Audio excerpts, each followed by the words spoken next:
So, hey everybody, Justin Sardi here. I got Zane Miller on the call as well. Hello, everybody. And this is session 4 of Video Traffic Geyser. So this is going to be a good session. This one we're going to go through everything that has to do with all of the video ads. So that being said, we'll do a quick recap of the homework and kind of where we should be from last week. And last week we talked a little bit about creating the content, chopping your videos up, optimizing your channel and your Google Plus, getting ready to set up your campaign, and scheduling that milestone chat. All the info for the milestone chat is in the Facebook group now, in the mastermind group, so you can find that there. And yeah, that's pretty much where we're at. So basically, we have chosen an offer. We've set up all our properties, the Google Plus page, the YouTube channel, and linked the AdWords account, got everything ready. And yeah, that's, now it's time to kind of start crafting our content. And once that's done, we'll get all of our ads running. So, and I know that, Zane and I kind of condensed this into 2 weeks. It is a lot of work to get done. And just a heads up for everybody, like it's not a problem. You probably will be working on this. We did move pretty quickly through this, so don't feel like you're behind. Um, we'll be Wait, working with just you. real quick. Yep. You've got the side-by-side screens. It hasn't gone into full screen yet. Oh, it's pulled my main screen again. Sorry. Cool. There we go. Okay, there we go. All right, Cool. go ahead. Is there still a buzzing in the background, Tom? Sorry. I heard one, but now it's gone. I think is Hmm. uh, Cool, I don't cool. hear it anymore. I don't know if Tom does. Okay. Well, but yeah, basically what I was getting at is don't feel behind.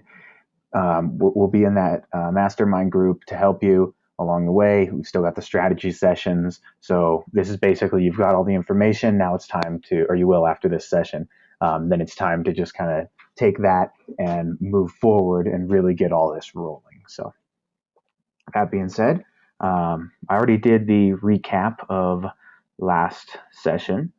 And this session, we're going to talk a little bit about the AdWords for Video platform. We'll give you the overview and a quick rundown on the different types of ads and exactly how those ads function, because that's extremely important to know before you can actually start running the ads. You need to know exactly how they function, right?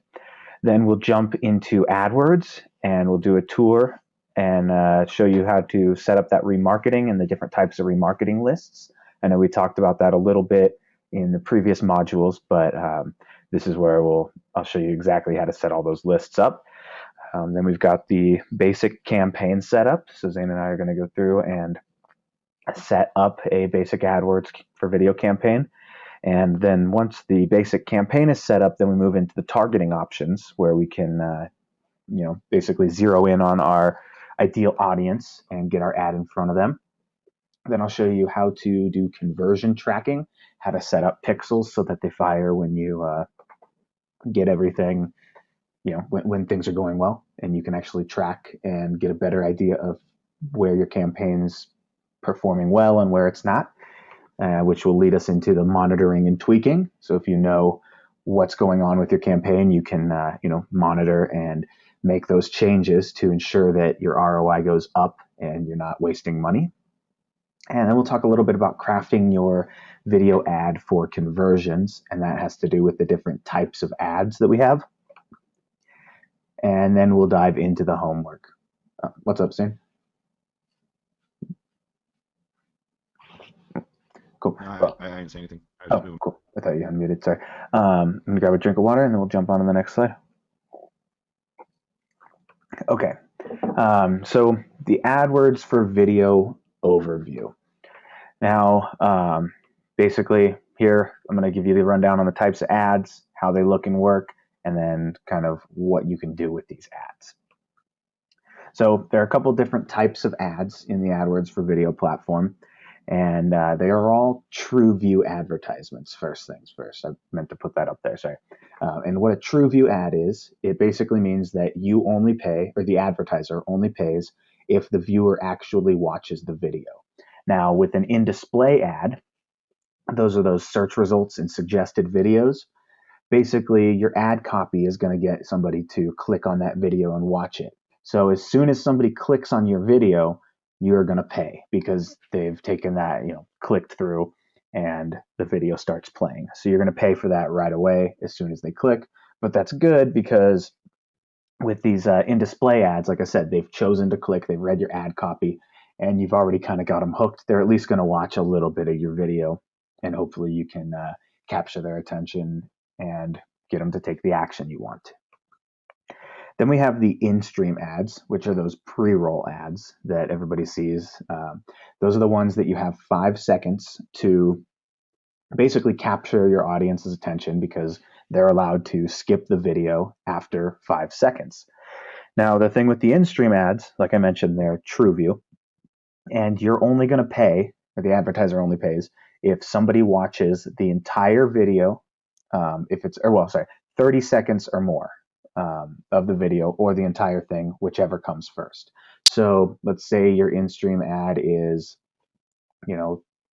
whatever, 20 seconds long. Somebody watches 20 seconds of your video, you're going to pay for that. That counts as a view. But if they only watched 19 seconds and then they, skipped your video, you would not pay for that view, but they would have watched pretty much your whole video. And same thing for if it's 35 seconds long and they watch 31 seconds and then they skip it, you're going to pay because they've watched 30 seconds or more. Yeah, and real quick, I think one of the most beneficial parts with this, and why I think they call it True View, is because you have that first 5 to 8 seconds to really get their attention, right? And viewers are given the ability most of the time to skip the ad after 5 seconds. So like for basically anybody, it's like anybody who lands on your website and then leaves really quick kind of thing.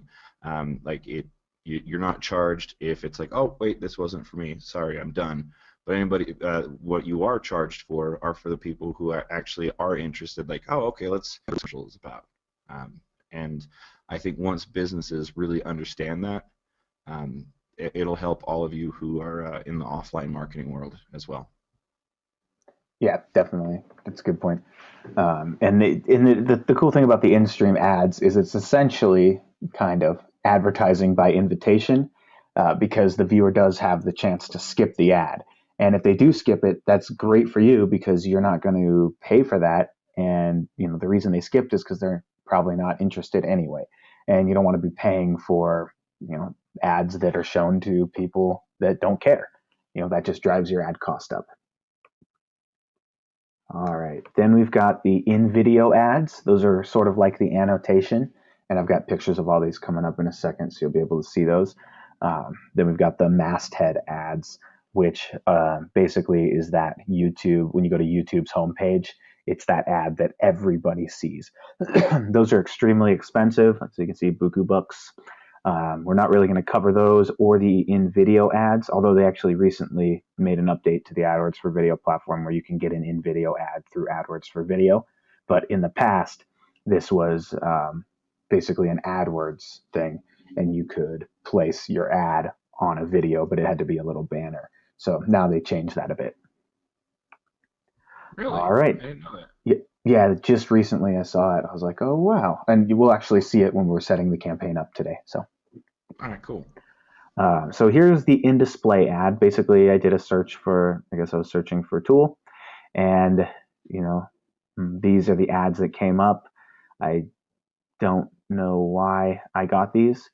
I have a ton of hair, and I don't do construction. So anyway, but these are the ads. They say ad right next to them, and basically you can see it's got the the headline up here, and then the 2 lines of copy. And you'll see exactly how to set those up shortly here. But basically what happens is the copy is what draws the viewer in. So I searched for something, and maybe if I was having hair loss and there's this one trick for hair loss, I could, click on that, because I could learn how to get rid of hair loss.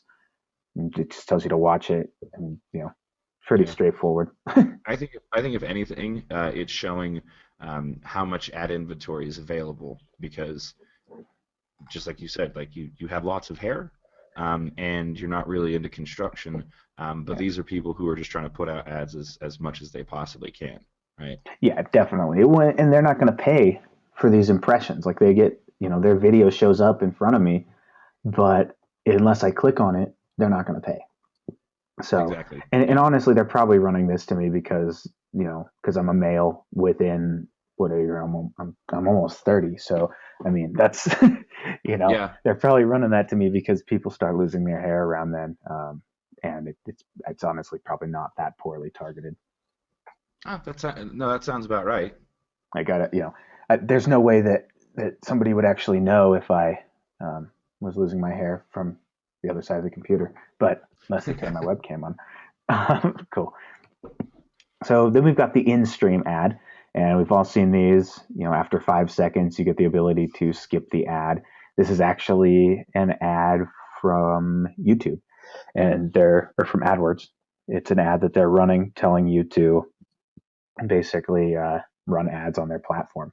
So and that's another way that they're not selling all their ad inventory because they're running ads telling you to run ads. So that's how these things work. They play before the video. And what's cool about these in-stream ads that a lot of people don't utilize is the ability to redirect traffic. So when somebody clicks on the in-stream ad, they are then taken to a display URL or to a URL of your choice, and that's some kind of landing page, or usually what we do is another video, just because your landing page definitely needs to be AdWords compliant, and sometimes that can be a little more difficult in the marketing world. So it helps to drive the traffic to a video, and also by driving traffic to a video, you're going to be able to save a little bit on ad cost I, because I you're have a dropping question everything in about the YouTube. in-stream. Yep. Um, in-stream is the one that also comes with the ability to have that companion banner to the Yeah. right of the video. And Is that right? yep, and it used to be, and I'll show you all that once we jump live. It'll be, be able to see it. But I Okay. think when I took this screenshot, they didn't have the companion banner auto generated. Now they do, so they'll automatically generate a companion banner for you. But it Oh, used okay, to cool. be you had to make one and specifically upload it for each video ad. Yeah. Well, I was thinking that especially with in-stream, since you can skip it after that first 5 seconds, Mhm. but maybe they're still interested, that companion banner would be very helpful as something like, to continue to drive attention that, Mhm. oh, after the video, then I want to click on that banner. Yeah, and it stays there. So if you watch an in-stream ad, even if you don't, I think if you skip it, they stay there as well. So if an in-stream ad shows up on your computer and you look at the companion banner, it should stay there till you go to another video. But we'll see that in a second here and double check. I know it stays there if you watch the ad for sure, but Okay. if you skip it, I'm pretty sure it stays. So then we've got the in-video ad, and that's what this is right here. And this is actually the companion banner right here, where it says the Internet Chrome Fast. That's a companion banner, and this is the in-video ad right there. So you can X that out. It looks kind of like an annotation. They're something like 70% opaque or something like that, but they have some specs for those, and now they've recently changed it up a little bit, and we'll see that when we get this campaign rolling. Then the masthead ad, that's this BMW ad you see right here. Like I said, it's extremely expensive because YouTube has whatever 1 billion unique monthly viewers. So whatever that is divided by 30 or something, that's how many viewers they get a day. So that's how many eyes you get on your advertisement. And yeah, so I mean, those are really expensive because there's so much exposure. I've actually seen some numbers talked about and said to start there, you need to be ready to spend $10,000. So Yeah, something like very that. expensive. Not the But you get your QZX. own rep to talk to if you're willing to talk about, the paying for the masthead. Like they'll Right. get somebody to specifically talk to you, and not just like a call center person. Oh, nice. Well, I will save up. No. um, cool. Now, that's the basic types of ads. So we're going to go ahead and make the jump to the live internet now, and we will Woo. run through the whole how these ads function and all that good stuff. So dun, Very dun, cool. So dun. while he does that, um, at this I believe is so crucial. You can put a lot of work into optimizing your YouTube channel, but I don't think it really does enough justice. I believe you have to have an equal balance of effort put into optimizing and getting organic traffic, and effort and energy and money put into ads. I mean, I think that's truly the best way to make an effective YouTube channel, especially one that you want to have make money. Yep. Yeah, for sure. All right, cool. So I'm just pulling up. I forgot to pull up a couple other tabs real quick too. So I need the AdWords tab open. Cool. All right, just had to make sure I was logged in right. All right, my screen's still going. Yeah, we're on YouTube looking at the Iron Cool. Horde. Yep, and that is the masthead ad right there. So, all right. So let's go ahead and do a quick search. I know we've been using six pack abs a lot.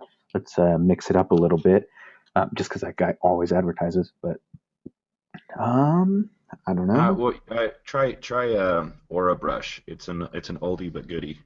Yeah, or brush is sweet, but I don't know if they'd be advertising still. No Pretty ads. sure there. See, Oh, no ads. Wow. nope. Um, Oh, that's cool. surprising. Well, Okay. so Uh, basically, let's search for maybe a okay. current account. No, we'll just search for fitness Yeah, moves. there's another guy besides Mike Chang. There's like a weird. How do I explain it? It's not education. It's an actual product, right? Hmm. Well, we'll just do this anyway because they advertise no matter what. There we go. And that's why we always use this one, because they always have it. So But hey, basically, oh yeah, we can make that a goal for us, is to be the other ads that you should that can be looked at besides Mike Chang, right? all We can right. get enough of our students rocking and rolling and moving on these milestone chats. Then we Mhm. can have more experiences like Mike Chang, and he won't be the only fish in the sea, so to speak. Okay, cool. No, I see ads all the time. I just don't know why they weren't showing up there, which is weird. All right, but cool. Well, so these are the in-display ads right here. So you can see, men need to see this. Men's Health Report exposes the number one male muscle women love the most. Um, yeah, that's kind of weird, but basically what happens is the copy makes you want to click it. So I want to know if I were searching for Well, six yeah. pack abs, what Well, do yeah. men Look. see and what's the number one thing women want to know or whatever. What do they love? So then you click on it and it takes you to his advertisement, right? And as you can see, he's got his landing page right here. So he's went ahead and put the link.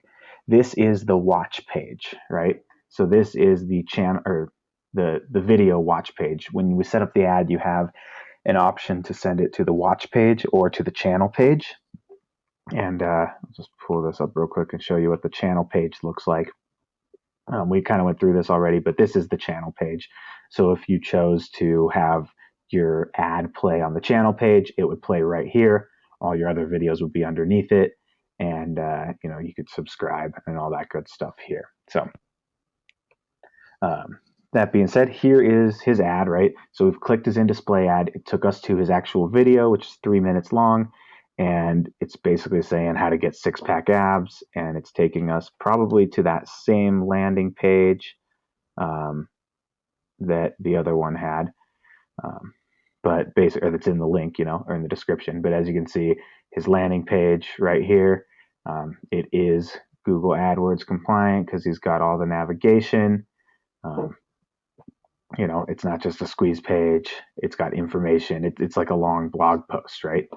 And I mean, it's a sales page, but there's still content there, and he's got navigation, all that stuff. So he uses this call to action overlay right here to drive traffic from the in-display ad.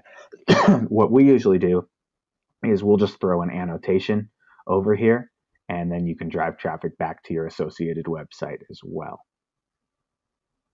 And then here is a companion banner, actually, or no, never mind. That's an ad. So he's actually running ads next to his ads, which I haven't seen somebody do that before. But that's actually an ad, not a companion banner. Yeah, that's kind of But that is interesting. Why would he? right? I'm trying to figure out why he would do that, or maybe Well, it's one just of an these is like oversight. subscribe to my channel kind of thing.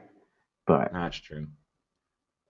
so So um, yeah, no, this I've always been intrigued with Mike Chang's approach because it's very much a blitz sort of direction, but yet like no one else has ever really tried to even do anything similar.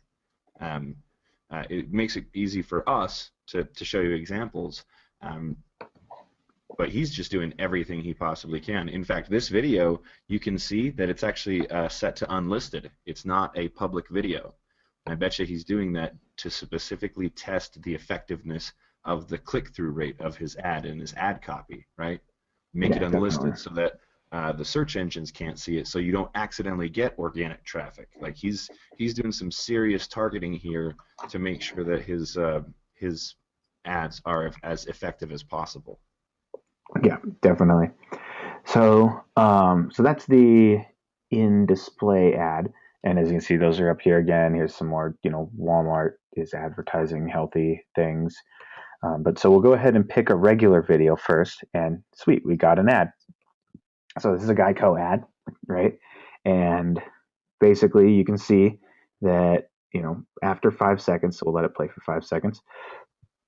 Um, Never mind. This is one of those forced ads that you can't skip. So if you can actually get your in-stream ad set up if it's under, I think if it's under 30 seconds or something like that, you can get it set up so it's non-skippable, but it does cost a little bit more, and you have to talk to AdWords. You actually have to contact them and get all that up and rolling.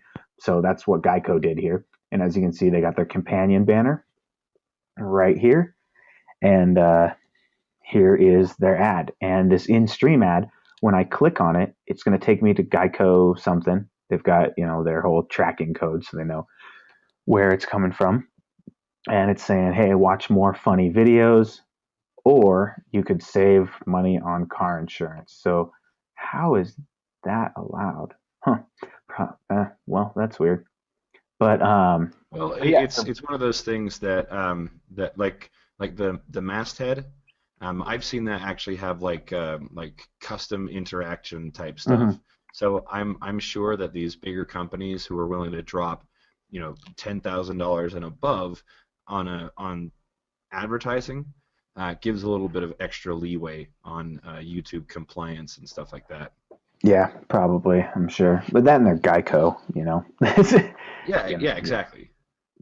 yeah. But So also keep in mind, folks, that yes, it does cost more to have that like sort of forced commercial where they can't skip the ad, but then you're running right back into that issue that people who advertise through TV have, is that you're getting everybody, and not everybody wants to see it, so you're not getting all the most targeted traffic, right? yeah, So I mean, and Geico's different though. This is one of those things where this is if your goal is strictly branding, then there's no problem with this. But our yeah, goal is more direct response, and getting people to we don't have that $10,000 ad budget just to so people can be like, oh yeah, I know who Geico is, or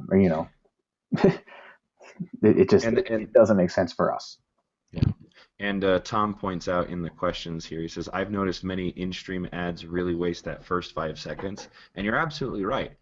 There's one I was actually at the something called Vid Summit, and it's a video marketing event, and it was funny because we ended up watching a bunch of YouTube videos. Like there's this guy on stage, and he's like, "Okay, we're gonna watch another YouTube video."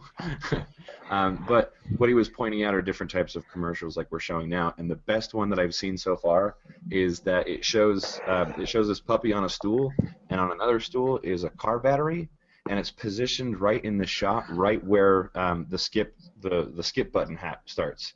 So he's like, so the guy says, okay, you can skip this ad, and then he puts the car battery on the little charger things, and he's like, but if you do, it'll kill this puppy.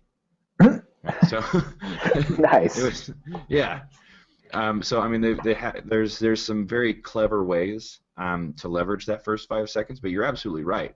The first 5 seconds are the most crucial, and a lot of advertisers are just wasting it. Or Yeah. Well, right? Sorry. oh, Go ahead. definitely. Well, basically, what I was going to say is you can use it to your advantage to turn people away as well. Yeah, Like I we was just mentioned gonna say. earlier, not having to pay for non-targeted views. If because sometimes people are using a friend's computer or something like that, and they have no interest in what ad you're showing to them. So if you can, and we teach this in the in-stream. So basically, at the end of this module, you'll get we'll put some scripts in the members area, and one of those is the in-stream video ad script, which will basically teach you exactly how to craft these in-stream ads to get the best response from them. And part of that is pre-qualifying the buyer or the lead in the first 2 seconds, even saying, if you're going for business owners, your ad might start off as attention business owners. If I'm not a business owner, I'm probably going to skip that ad because I'll be like, oh, that's not really for me. Like, I don't want to hear this. Where if I am, I might be like, well, I wonder what they have to say. So it can be used to your advantage big time, which is great. All right. So basically, yeah, that is how the in stream ads work. And boom, boom, boom. Sorry, give me 1 second. I lost a file I was going to pull up. 1 second here. Sorry. No problem. I just wanted to point out to everybody, I was looking for ads, kind of like Justin was doing, and I thought, well, it's Q4, right? We're getting into the holiday shopping season. I'm going to go ahead and search for the keyword phrase gift ideas into YouTube, and I was totally blown away. There are no ads at all for the phrase gift ideas during the busiest shopping holiday season event of the year. No ads for very, very effective keywords. So I don't know if Huh. those of you watching. Strange.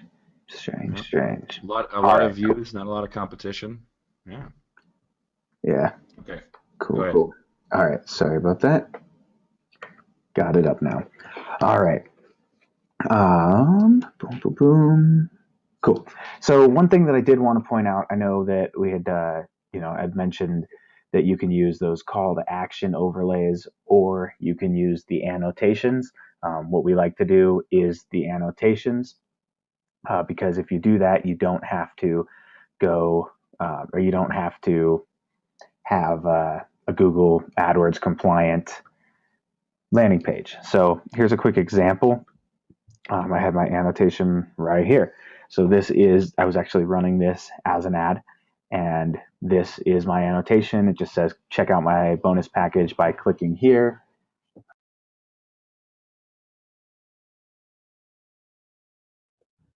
And when somebody clicks on this, they're then taken to my landing page, which was a bonus page that had to do with Explain Dio or whatever. And then towards the end, I also had another annotation pop up somewhere right here. View my bonus package by clicking here. So that's kind of how we did those, how we like to do things. So basically, if I were running an in display ad and somebody clicked on that, they would be taken to my video, and then my annotation would pop up, which would take them to my landing page. So that's kind of a way around having to do that. And just real quick, I know we had talked a little bit about external annotations, but here's exactly what one of those looks like. So basically, we'll just edit them, and you can see the annotations, and it's linking to an associated website, which is my website, and it just goes to my landing page. So that's the way to do it if you want to drive traffic to a squeeze page or a non-compliant landing page. All right. I guess we will jump into AdWords. Is everybody following as far as the how these ads work and how they function exactly?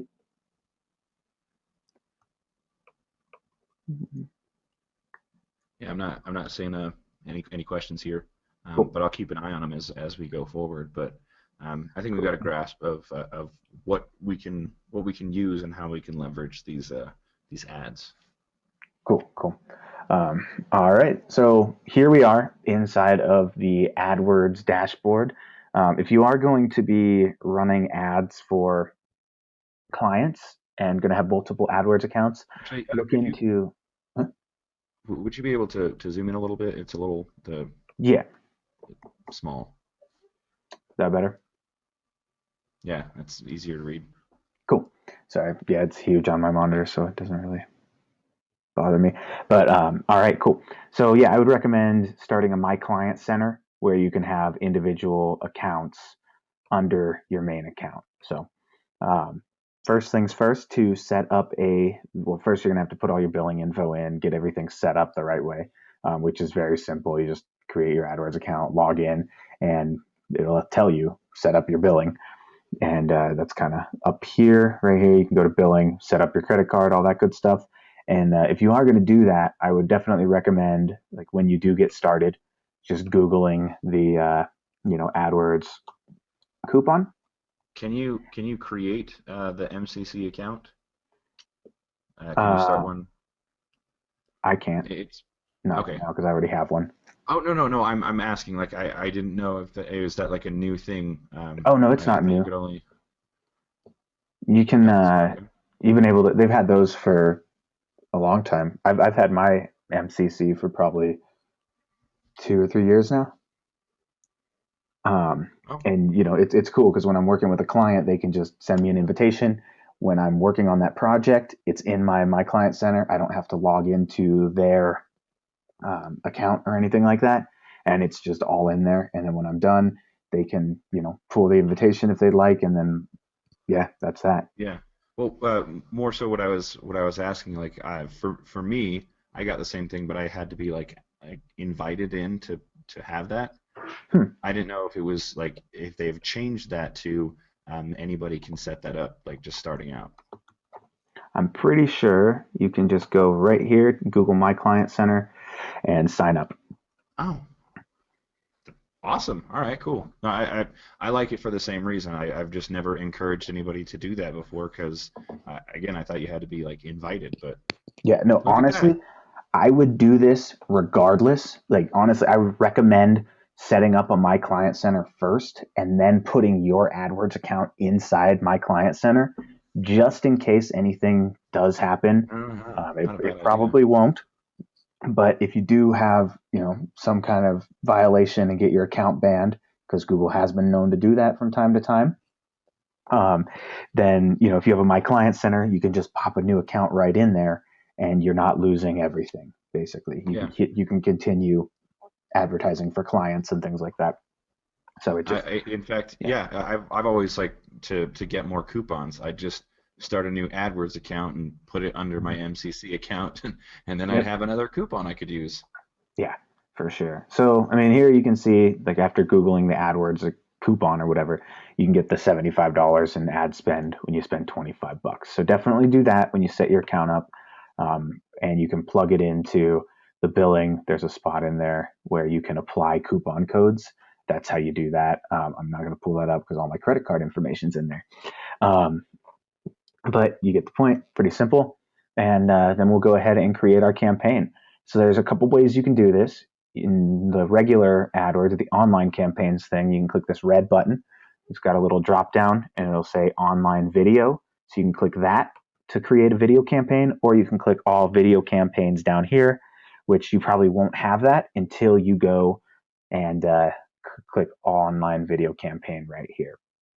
So we'll go ahead and click that, but I want to show you the actual dashboard itself and linking everything up before we create a campaign. So we'll go to all video campaigns, and this will pull these up. All right, and let's see. So here is basically our dashboard. You can see, basically everything. You can set all your date range of what you want your reports to be, and if you have ads that have been running, they will all be showing up right here. You'll see a little graph of how many views you've got, and you can see your campaigns, your status, your budget, all that stuff. I'll get into an account in a minute here that has some data in it, but this one's the test account. I don't like setting up video ads that go nowhere because that looks bad on your account. So that's why I'm using this demo account right now. But you can see when you're in all video campaigns, we've got our campaigns, our ads, our videos, and our targets, which we'll get to shortly. You can change your graphs, and right here in the shared library, you can link your YouTube accounts, and you can see one's linked up here already. And all you have to do is click that link YouTube channel. You'd say I own it or someone else owns it, follow the directions, it's good to go. And once you do that, you can then build your video remarketing lists. And basically how that works is you can click add a remarketing list, and you have all these different options here. So you have the option to, to create these different list types, and anything from viewed a video from any channel, visited your channel page, viewed any video as an ad, which is cool. So if anybody viewed your ad, you can add them to a retargeting list as well and continue running ads to them. There's all these different options. And, I always like to go with the viewed certain videos or viewed any video kind of thing. I always set up a viewed any video first things first, because that's anybody that's seen a video of yours ever. They then go into a remarketing list that you can keep them cookied for 540 days, which is quite a while. And, you're going to select your channel, name your list, say your membership duration, and that's just how long they stay cookied. Like I said, if you have let's say you have, a special that you're running and it's only a 3-day special or something, you can have people remain cookied for only 3 days and, just telling them, hey, this special deal's only going on for the next day or two, whatever. And they won't see your ad after the deal has expired. So you can do that kind of stuff as well. And then you've got the initial list size, which will let you include users from the last 30 days or start with an empty list. It's up to you. But one thing to note is you have to have 100 people in your campaign before, or in your remarketing list before it's eligible to work. And once you do that, you just click create list. So then we'll have all of these up here, and you could see the users in them and how all that kind of looks. All right, now we will create a test campaign. So we'll go ahead and click that red plus campaign button, and it'll ask us to create a new video campaign. Now, we have to name it first, so we'll just name it, I don't know, campaign 1's fine, I guess. And this is where we will set our budget. I usually like to start with around $10 to $15 a day and just kind of see how many views that gets us and what the cost is and if it's actually converting and working.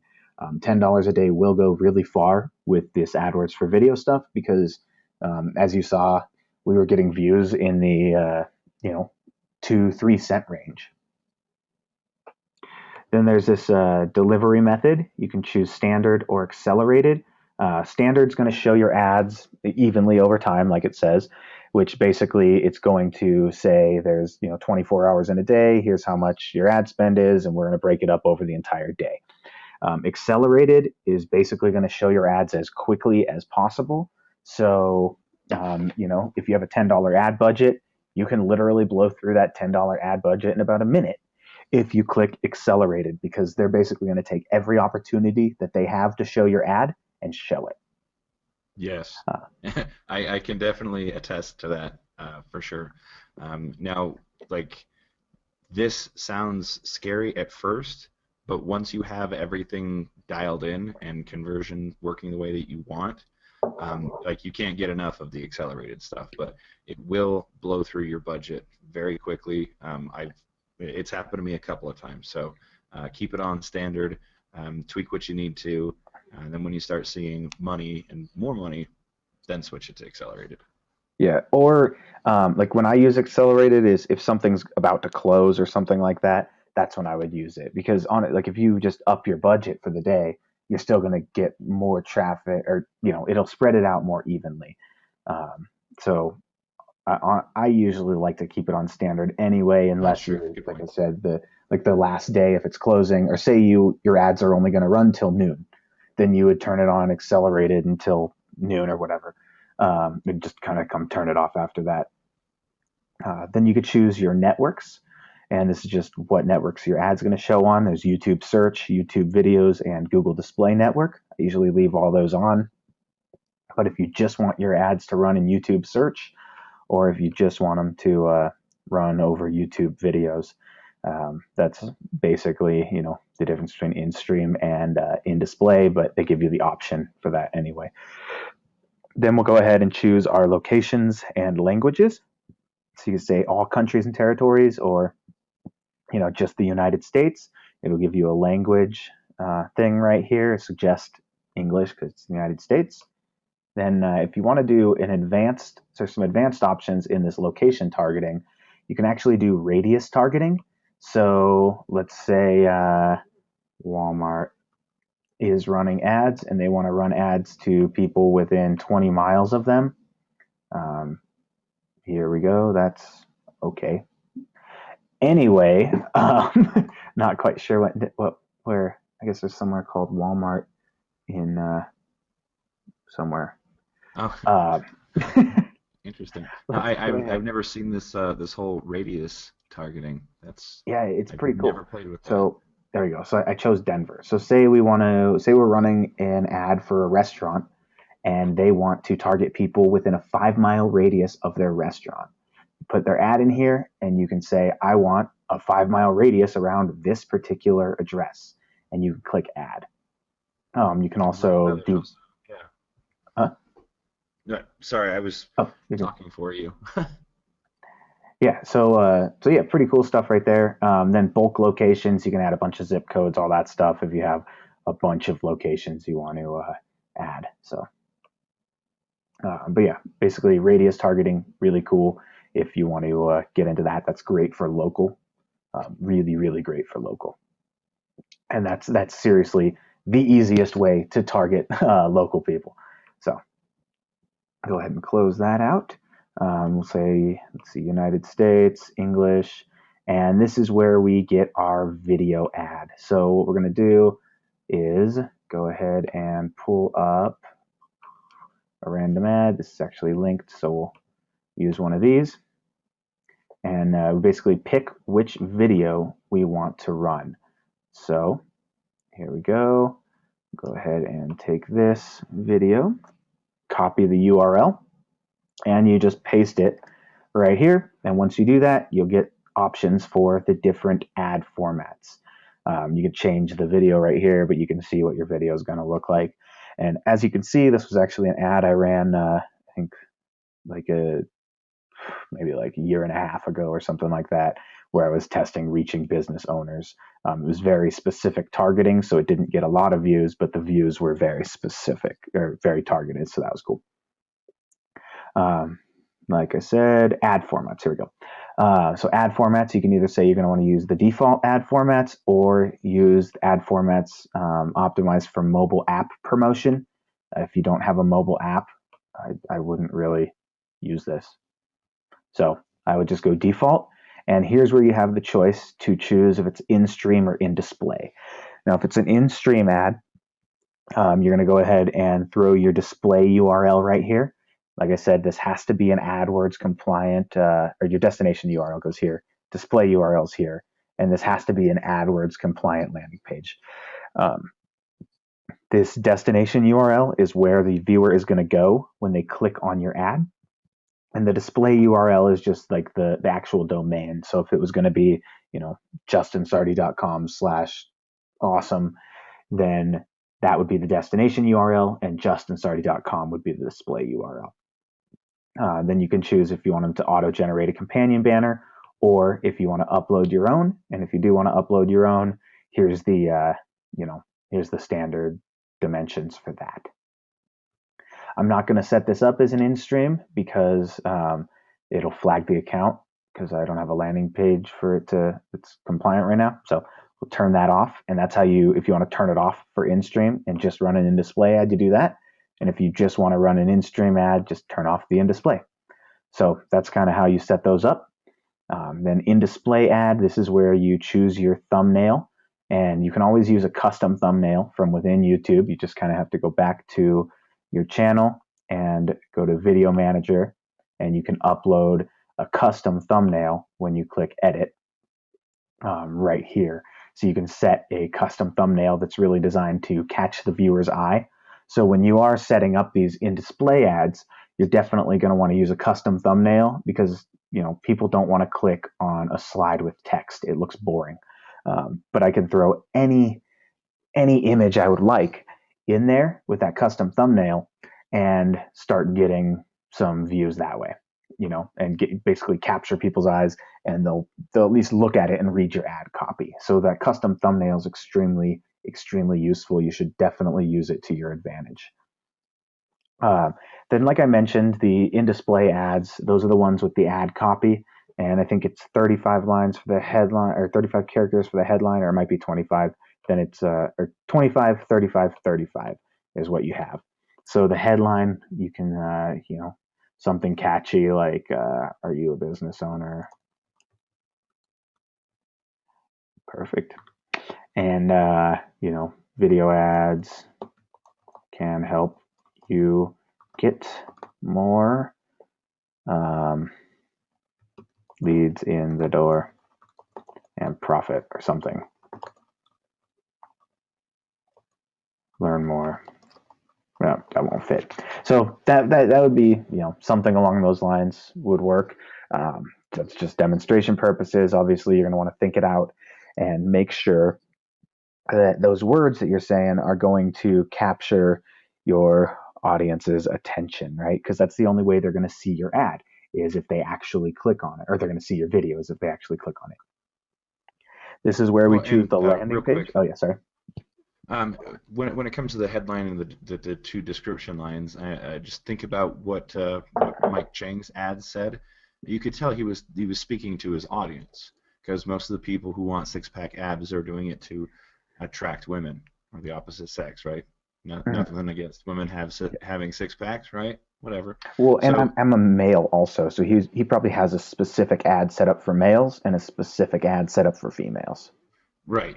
Exactly. So just when it comes to this text, it's again you're continuously thinking about that end user experience and how would you want to talk to your audience and get their attention if you only have 25 characters, 35 characters, and 35 characters.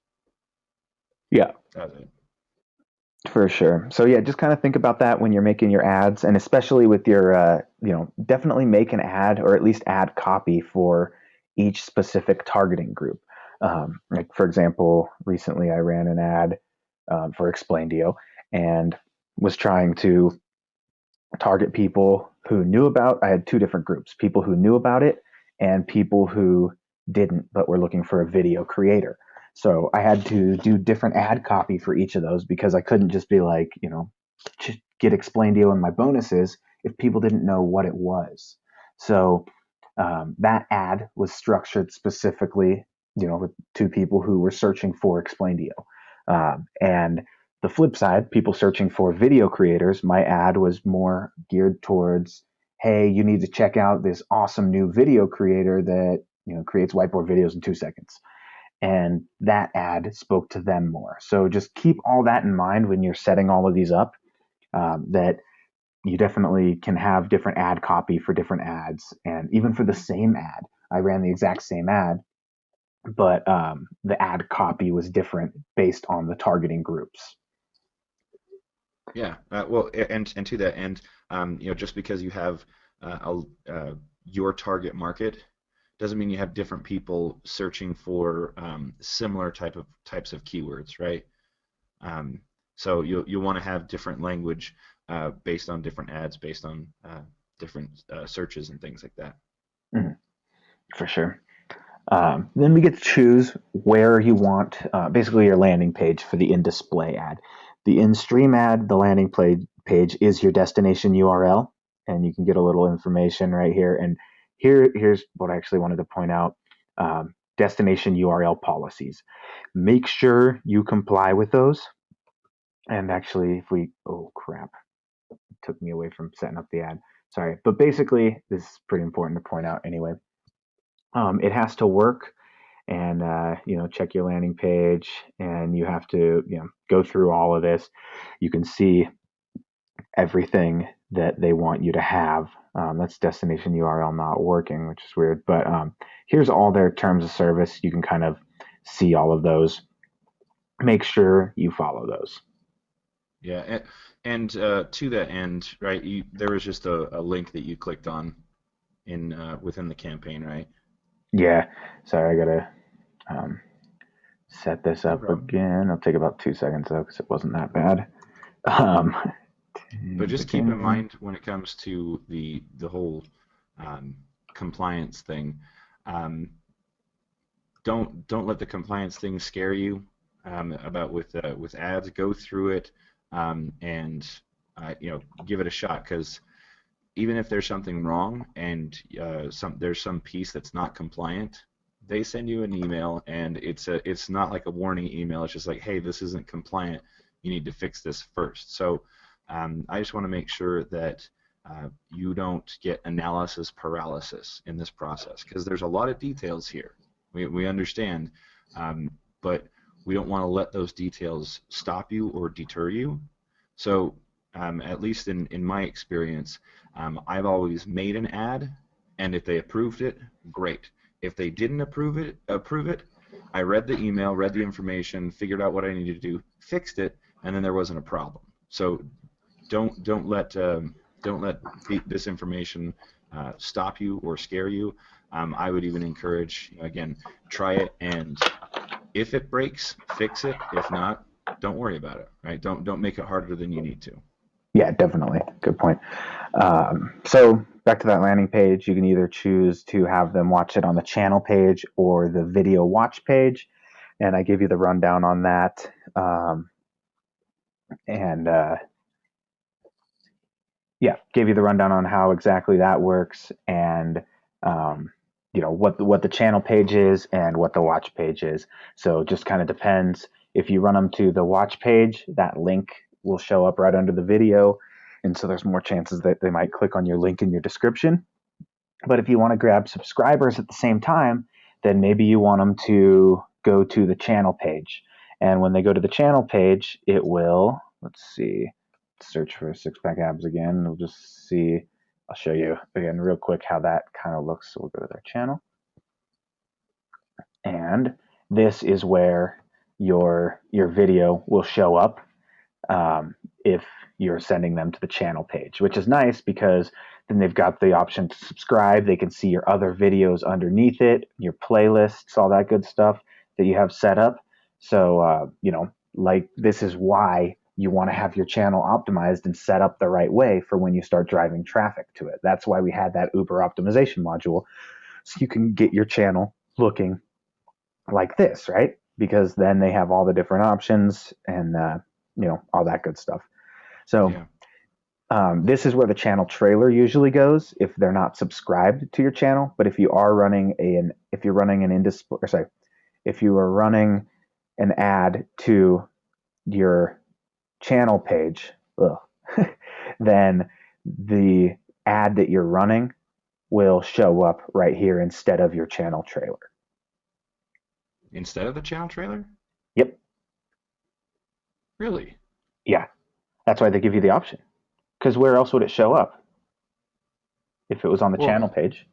I always thought of it, and if you push people to the channel page, then you're using it to build subscribers, and if you push people to the watch page, you're doing it to either sell something or to grow your email list, right? Well, you can Because use because both. with the So tra like, well, the channel trailer I thought had the or yeah, since it goes to the channel, I assumed that the trailer video would play and not the ad.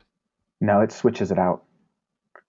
Wow. Huh. It like auto switches it out. And actually, there's a little trick you can do where you basically find your ad. So you tell it you want it to watch it on the channel page, and then you get that URL, and you can actually switch out the video link at the end and any make your YouTube page have any video you want right here as well. Interesting. Yeah. Very interesting. Okay. So, but yeah, so channel page or the videos watch page.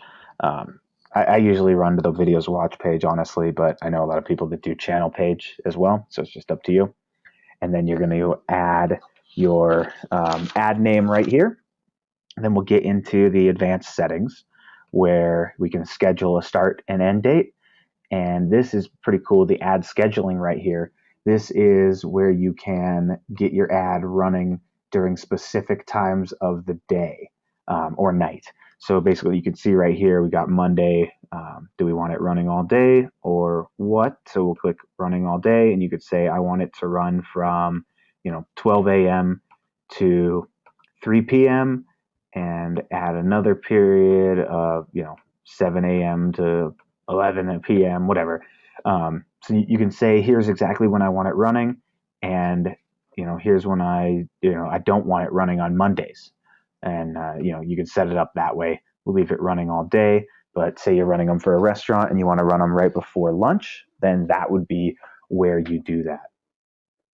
Um, and Tom was asking if ads for business owners are easier to make compliant. Um, it depends on the service, but yeah, probably usually. And like if you can run traffic directly back to a homepage as well. But I just like getting capturing those leads, and the way we've been using them is to actually capture the leads and everything. And even when I was doing those for my local marketing business, it's you just have to basically read those terms of service and have a landing page with navigation and information, all that stuff. It can't just be a straight squeeze page, is what I'm getting at. Yeah, I found it's actually fairly easy to get ads approved. It's the landing page that's the stickler. And again, as I'd mentioned before, if there are any issues, Google will let you know, especially before they have any real issues, like even before they start throwing up like warning flags and stuff. So again, you have that time beforehand to even mess up a little bit, and Google will put you back in line and tell you what to do to fix it, and you'll be fine, right? Yeah, for sure. Then we've got ad rotation. You can either optimize for views or conversions or rotate evenly. And you know, this isn't uh, this isn't very. It doesn't really matter, I guess, if you're only running in display or in stream, because as you can see here, it says it's going to rotate them evenly, so it's going to show an even amount of in stream and in display. So I always keep mine separate, and I make an in-stream ad separately than an in-display ad because I don't want the same video running. They function differently, and you should not use the same ad for or the same video for them. When I first started, I was using the same video for the in-stream and in-display, and I was wasting money. I was not getting the most out of my campaign, and we've got some little funnel mind maps that I'll show you in a bit here, showing you the exact flow and why we set it up that way. Then we get to frequency capping, and you can just say limit this to X number of impressions per day to each unique user. So if you don't want your ad shown to the same person like 5 times in a day, you could say limit it to 1 impression per day. And an impression is when your ad is shown to them. And for an in-stream ad, it's when the ad is triggered, and they can either skip it or not. So if they skip it, it counts as an impression. If they watch it, it counts as a view. Then we can do device targeting, where you can target based on all the different operating systems. Sorry about that. And all of that stuff as well, device models, Yeah, we got if some they have comments. Wi-Fi or not. What was that? I was just saying you had some comments from the peanut gallery, and I was just Oh, right. stepping in. Nice. Okay. So then we've got mobile bid right here. This is the mobile bid adjustment. So basically what this is going to do is it's either going to increase or decrease your bid. So on a mobile device. So if somebody is watching your ad on a mobile device, you can choose to increase your ad bid or decrease it by a certain percentage. So if you increase it by 100%, like you can see a $10 bid will become a $20 bid. And the reason they put that is because maybe your campaign is not mobile optimized, and you don't want your ad to be shown to people on mobile devices at all. So then you can decrease your mobile bid by 100%, and it will not show to mobile devices at all. On the flip side, let's say you know that your mobile traffic converts 200% better. Then you can go ahead and throw increase by 200% because you're just, you know, you're going to be making the money anyway. And it's not instantly going to make it that high. But if there are other, since it is an auction system and you put a bid in for your max cost per view, this is going to basically bump your bid up for if it's a mobile device or not. So it kind of depends on your campaign. I usually just leave that blank and save and continue. Now we're going to get into the targeting and the bidding. So we'll go ahead and name our targeting group. This will be, let's call it business owners. All right. And this is where we will throw our max cost per view in. And that would be, let's see, I don't know, 25 cents, something like that. And keep in mind that is the max cost that you're going to be paying. That's not what you're always going to pay. It is an auction system, and it just depends on who else is bidding on that traffic, what you're going to pay. So then we've got our targeting options, and you can choose to target people based on their demographic, which is age, gender, or parental status. And we'll just leave all that up here. But let's say, business owners, we don't want to target anybody except for people that are in the ages of 25 to 54. Let's say that's it, right? And we don't really care if they're a parent or not. Say done. And then we can do interests. So there's a bunch of different targeting options in here. There's interests.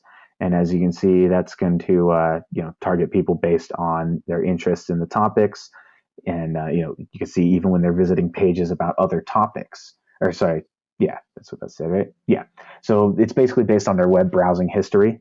And then you could target people on your remarketing lists, keywords, and placements as well. And one thing that I want to really stress here is don't put all your targeting in, like, don't do this. Don't go ahead and add all of these into one, because what's going to happen is Google is going to say, okay, I'm only going to run your ad I'm only going to run your ad to people interested in whatever interest you put here and on a remarketing list that are also searching these keywords that are only on these placements. So it takes all of these into account. So I make a specific one for placements. I make a specific targeting group for keywords, a specific one for remarketing, and a specific one for interests. And Yeah, otherwise it just gets way too restrictive. this is the exact mistake that I made. And I ended up calling AdWords and saying, "What? I don't understand. What's the deal?" And she explained it like that. I thought I was being more broad, but she explained it that just like Justin did. It's the exact opposite. So make sure and do what Justin said and have multiple targeting groups. Um, well, basically one targeting group per ad group. Is that right? It depends, I That's guess. what you're So recommending. I always have one ad group with multiple, or one ad with multiple targeting groups. So I'll say, my in-display ad, I want it to run to people interested in, like, let's see, like business, right? So we could just type business, and you could see all of the different business things that they have. If somebody's interested in, suits and business attire, they might be a business person, right?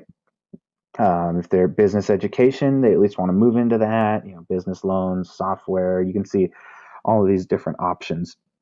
So they have a ton of things in here. You just kind of have to flip through all these and see what you want, right? But yeah, so we can say we wanted, even dogs. I think they might have dogs or pets, something like that. So, I mean, that's weird. Rugs and carpet. Okay.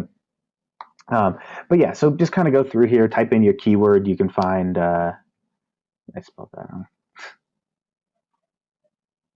You can find what's under your category and choose a few different things. Let's see, business and economic news junkies.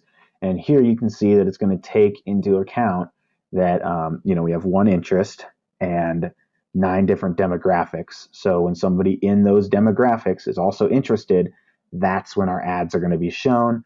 And it's estimating that our average cost per view is 14 cents. The more specific you get with your targeting, the more expensive it's going to be. But that's not a bad thing because you're going to have a lot more targeted eyes on your video. And if your conversions are twice as much with that group, you can afford to pay twice as much and still get benefits from it. So keep that in mind. And this is just an estimated cost per view or an average cost per view. It's not really going to be that much. It usually isn't, at least. And you can see that typically they're saying it's a 7 cents to $1.50, and that completely depends on what your targeting group is. If you're targeting Right. people from non-US traffic, it's a lot cheaper, whereas US traffic costs a little bit more. And also, like if you play with the max cost per view up at the top, it'll change the little window Yeah, on the right as well.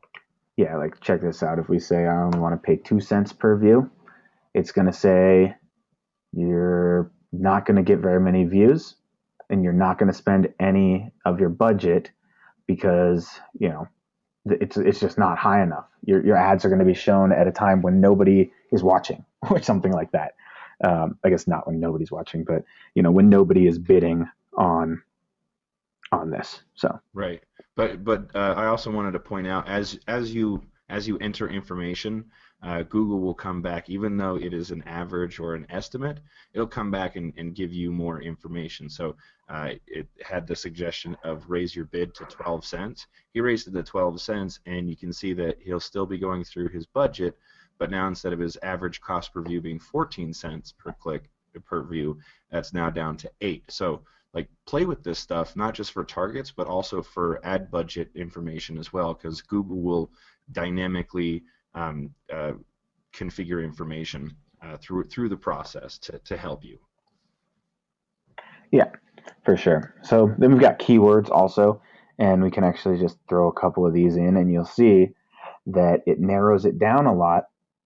And you can see that we're not going to go through our ad spend because it's way too narrow. People are going to have to be searching these keywords and be interested in business and economic news, and they're going to have to be within our demographics. It's just too narrow. They're saying it's going to cost us 1 cent per view, but nobody's going to meet these criteria, so your ad's not going to show. So go ahead and like I said, if you are going to target people, you just kind of, if you do want to use 2 of these, make sure they go hand in hand. So, maybe, we'd place it on like placements. We could say somebody interested in business or business news, and we'll let that search for us. And basically, these placements are any website or YouTube channel. So if you remember back when we were kind of doing our research and pulling, here's all our competition, or here's somebody we can maybe team up with, we found some of those websites and YouTube channels. Well, here's where you place those in here. So we'll just go ahead and go back to our spreadsheet that we had in the previous sessions and, take your placements and put them in here. So let's see what they've got for us. Weird Owl. It's You kind of should weird. be able, yeah. Um, but yeah, you can see what their business news wrap. That would probably be a good one. And this will probably, there we go. See, this business news wrap is something that's categorized as an interest, which is a business and economic news junkie interest. So you can see we're actually going to get to spend some of our ads or our ad spend.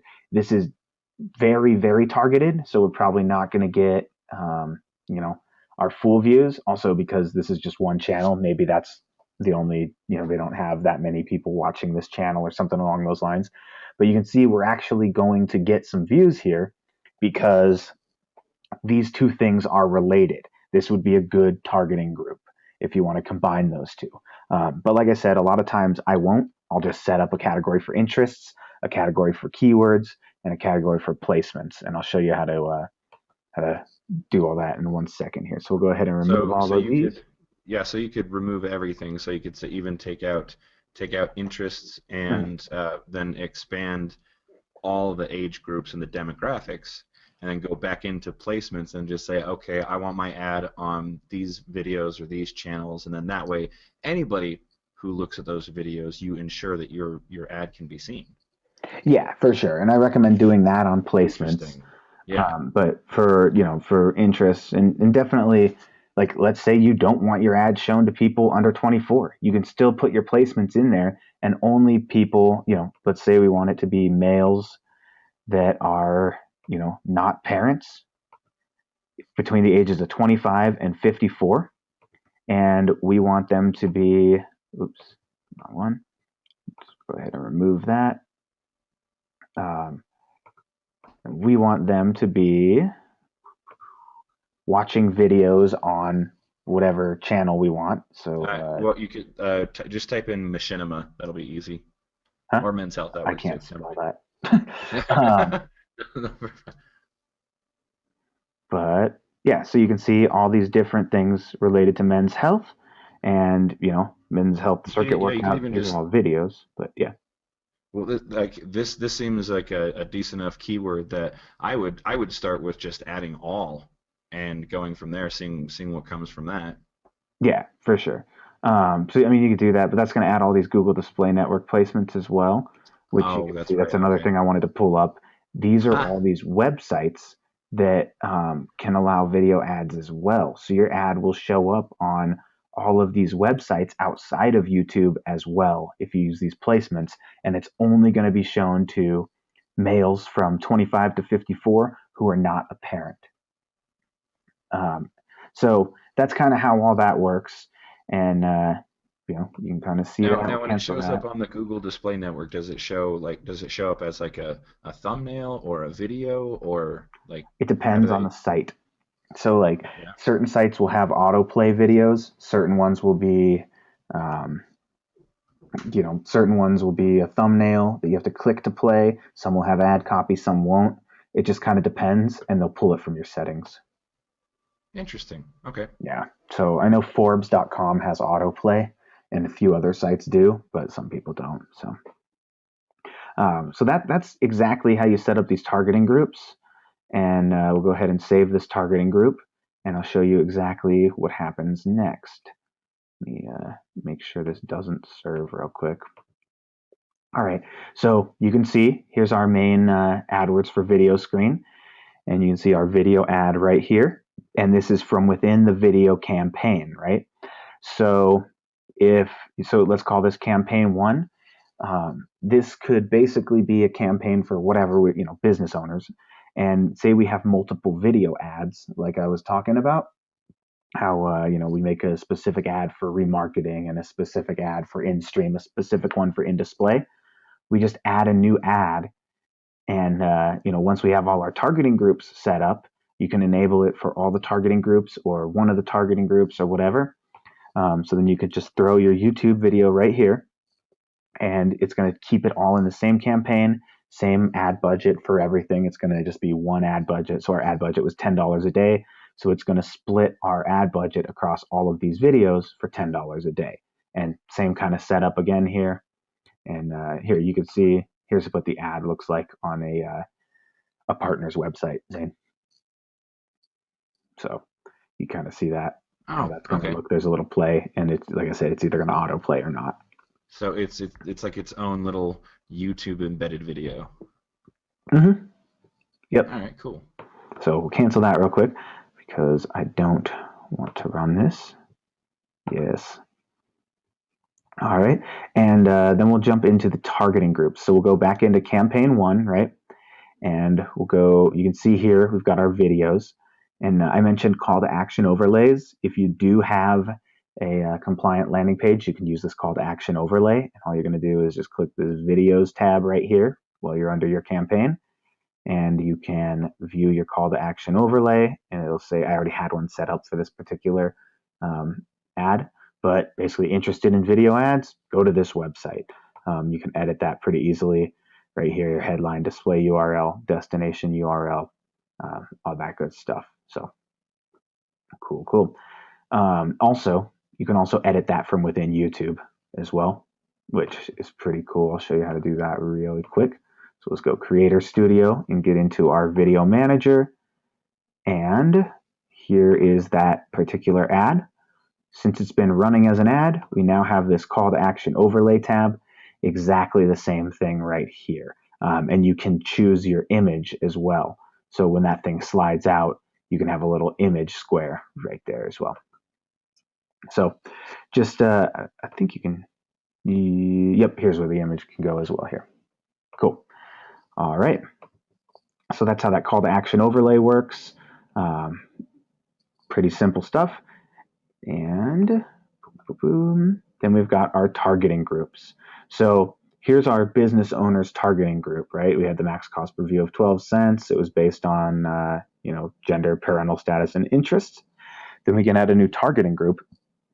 And let's call this one, I don't know, like female business owners or something. And whatever you want to have there, try and keep it kind of the same if you want. Change your demographics. So we'd say we just want to run it to females. And we can do the placements in here as well, keywords and remarketing. So here's how these remarketing lists work. Once you've created those and they're ready to go, you can add them. But keep in mind, if they only have 8 users, that's not going to work until you reach 100 users. So this one would work right here. So we have a list of 750 people that have watched any video on this channel that are still cookied. And, we'll just say we want to run it to them. So you can also, like I said, do the placements and things like that. And yeah. So one thing I wanted to point out, if you're looking for placements, is this display planner. And I know we pointed this out in the research phase, but this comes into play again now with the whole display campaigns. So we'll go ahead and say they're interested in business, right? And English direct response, get placement ideas. And what this will do is this will pull up all of the different placements, which will be sites, mobile apps, and videos. And you can see here's all the videos, and it's telling you the historical cost per click, how many people actually watch these every week, and modeling the masters. You can see they accept all these different formats. All these videos are going to accept video ads, so that's good to know. But you can always check them out here and pull new placements here. So one thing that I do suggest when you are using placements is that you don't really use any of the other targeting groups because you don't want to make it too restrictive. So you're going to, unless you want to, add the demographics, obviously. But if you're going to be doing placements, just keep those kind of on their own. And there's no need to say, hey, I want it, with these placements, but I also want them interested in this. If they're watching a video on the channel that you've chosen as a placement, odds are they're already interested. So that's kind of just overkill, right? All right. Everybody following so far? Looks like we got a question. Cool. Tom was asking, how do they know the age and everything of those watching? When you set up a Gmail account, Tom, they ask you for all of that. and that you don't have to give it, and that's why they have that unknown thing. But Google's collecting all of this data on you, and those cookies follow you around. They know your web browsing history based on which account you're logged into. They know if you're a male or a female and what's going on. Um, so they know. They're sneaky. Everything else making sense though? All those targeting groups, everything like that. I know I'm actually learning a little bit myself. Cool. I was actually kind of surprised with with some of the other stuff. I'm looking at some of the other campaigns I've done. I'm like, oh, I wish I would have known about this sooner. Um, all right, all right. Right. You said there were some other questions. I guess Oh no, that was the question. It was the questions how do aren't they know showing the up for me. age? Oh, Oh, okay. All right. I'm just not seeing them, I guess. cool.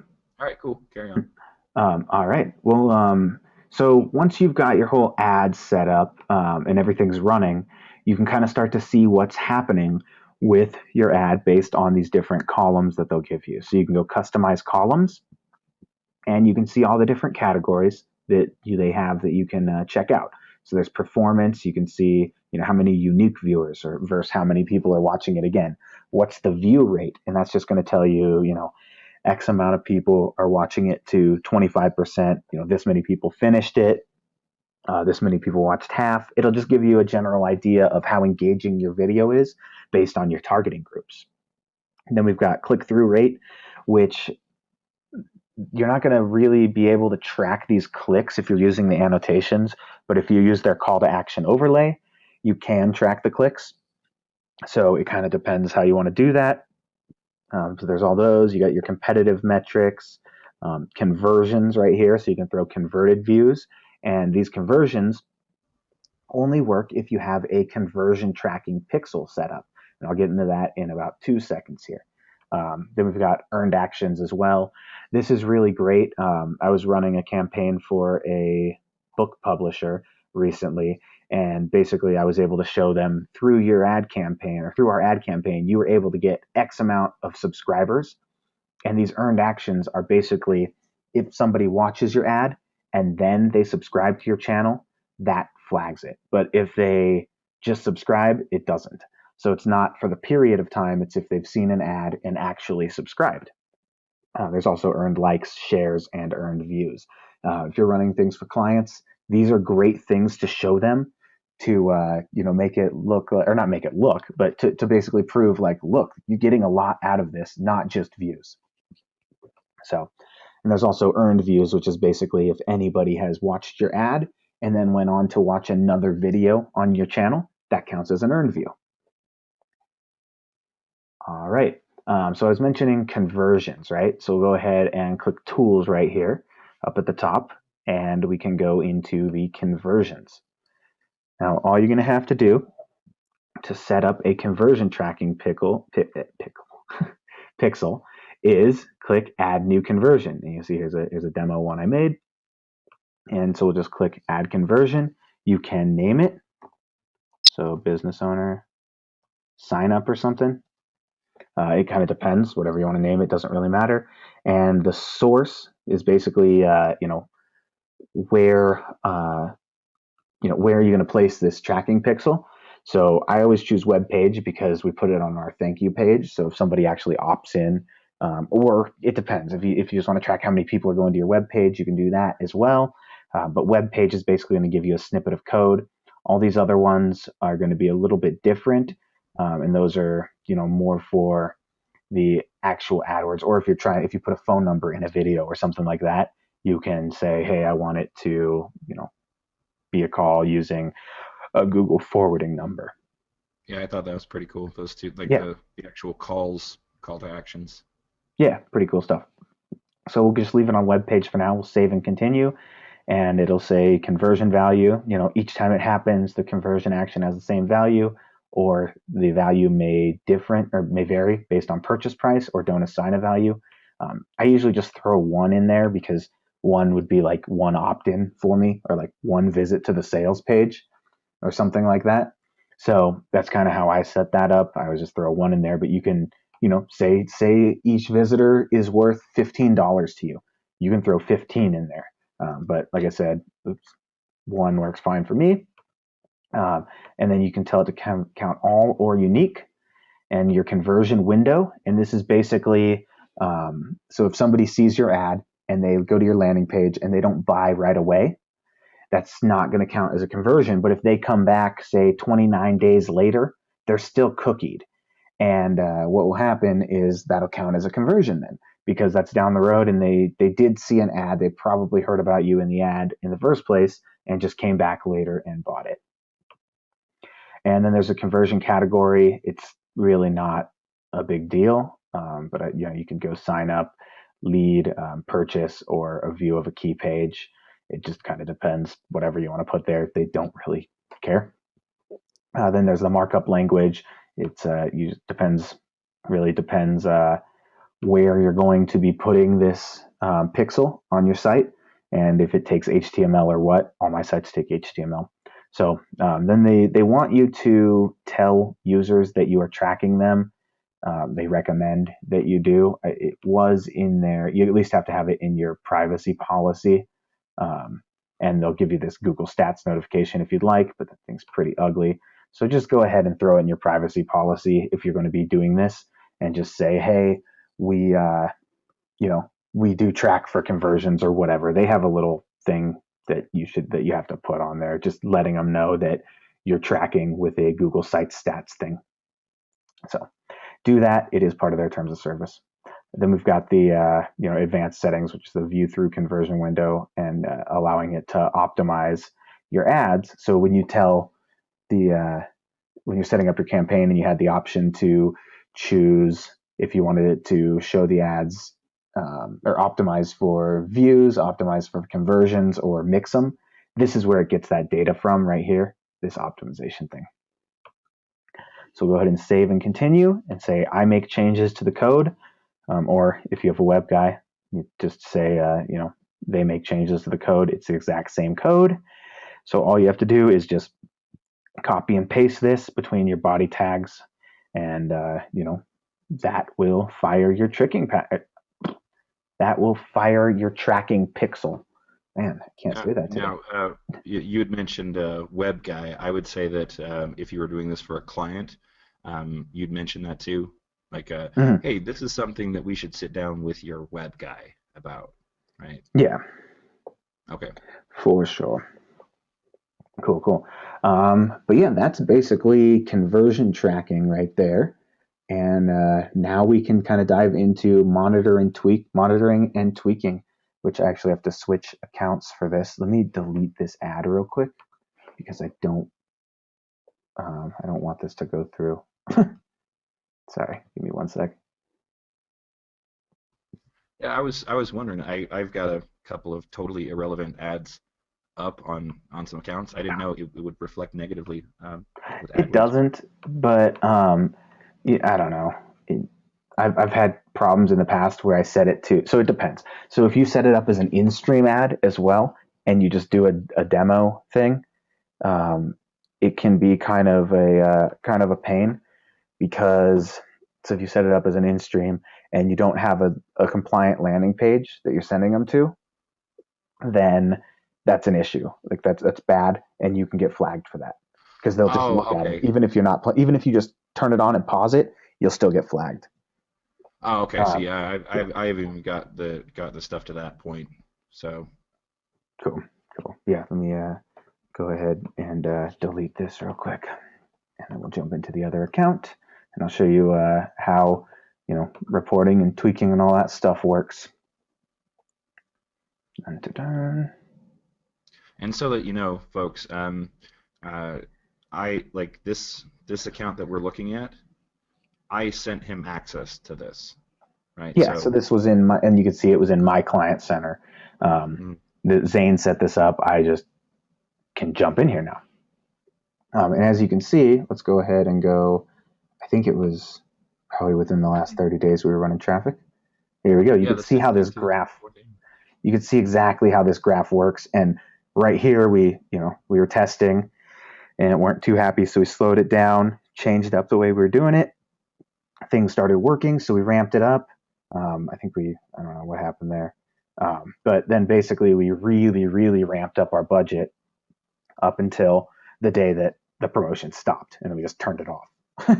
So um, that's kind of how that works. You can see how all those go, and you can check out all the different columns. Let's see. Oh, you can segment by format as well, and by network. So you could see these in-stream, in-display, and in-slate. So you can see how many in-stream views we got, how many in-display views we got, and on which days. That's weird. They're like completely flipped. Yeah, well, But that's also where, like you had pointed out, like you don't want to put as much, you don't want to have the same video be in stream and mhm, in display. And that was when I had like that last part of the promotion. I just turned it up to accelerated, but I didn't say don't show in stream. Right? mhm. So we got a lot of views, but they could have been more targeted. Again, realizing now, talking and listening to you, I was like, oh, I should have changed that in the.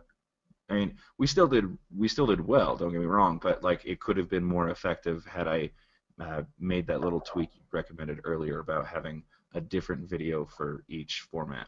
Yeah, for sure. You can see here's the different networks, so like YouTube videos, YouTube search, and Google Display Network, and where each of the views came from in those format and network and device, which that didn't really do anything. And devices, you can see the majority of our views were from a computer, and some came from mobile, some came from tablets, and some people maybe that's a smart TV or something. I don't know what that would be, but it's something. But yeah, I don't know what other is really. I've never seen that before. And you could see each ad and like all of that kind of stuff there. So dun, dun, dun, that's good there. Then I will show you exactly. So let's go ahead and click on here's this the actual promo itself, and our conversions were not set up on this one, so we didn't have a conversion because we didn't have access to the sales page. So we knew we had a conversion based on the fact that, well, we made a sale. And you can see this is one campaign for ASM promo, right? And you can see that we've had all these different videos in here. We had a channel trailer, and that was basically an in-stream ad that we were running that was specifically designed to get people to click on and come check out the channel. So it'd be like, hey, selling on Amazon's great. You need to check out this this channel that's out there with a ton of free information for you. And that basically was a trailer trying to get them back to the channel. Had a couple ads, the webinar itself, and all that good, like a few other ads as well. But one of them was a remarketing campaign, and there were a couple other different ads in there as well.